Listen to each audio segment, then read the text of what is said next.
Okay, so why do dog trainers typically detest retractable leashes? You know the kind, it's like a hard plastic handle that you hold onto like this. It's got two triggers on the top, one to lock it, one to unlock it, one to expand the line to offer your dog more freedom, one to recoil the line or retract it into the housing of the plastic handle. Why do I hate those so much? In the early aughts or the mid aughts when they started gaining popularity, the cordage was real thin. So something similar to the charging cable that you use to charge your phone. Oftentimes even thinner than that. So if the dog really got moving, got some momentum behind him, you could take your finger off, take your thumb off. It could cause deep laceration wounds.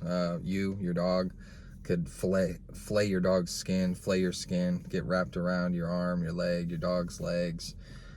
So you can cause a lot of damage, and that's something that should typically be avoided, right? These days, so the cordage is a little bit thicker.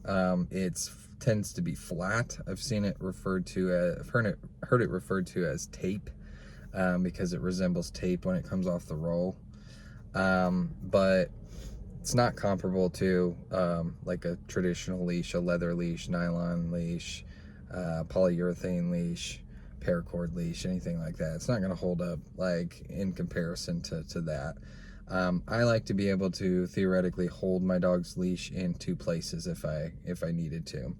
So typically I will secure it around my wrist and then hold it at 1 or 2 points, or I will secure it around my waist and then hold it at 1 or 2 points, or not at all, but be able to do that.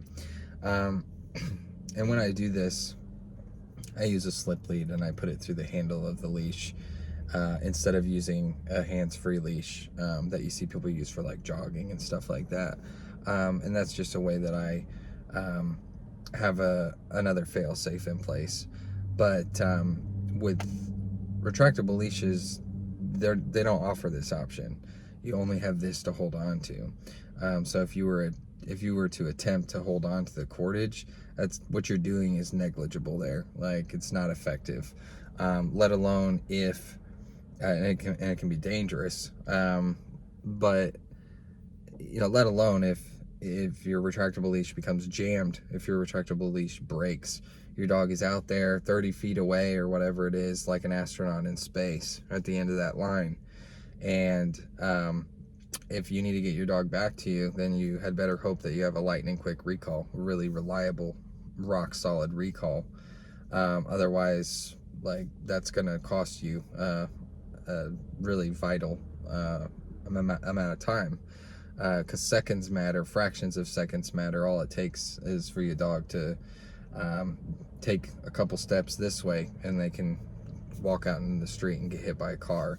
I see people utilizing retractable leashes on a sidewalk or a walking path that's just on the other side of a road. So it's like the sidewalk, the strip of grass, and then the road. This is not the tool to be using when you're in close proximity of like something like this, environmental hazards like this. Maybe in your own backyard to practice boundary training or recall, or some type of controlled environment where you can work on those things. But I always just use a long line in those instances. So it's just a long leash. That's exactly what it sounds like. So they have 10, 15, 20, 30, 50, 100 feet long lines.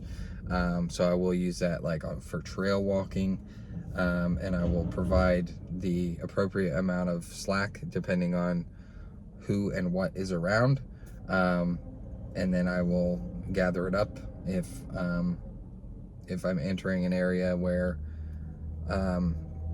those things could materialize without a second's notice, within a second's notice or less. So that's why I'm not a big fan of them. They're not reliable. They can be dangerous.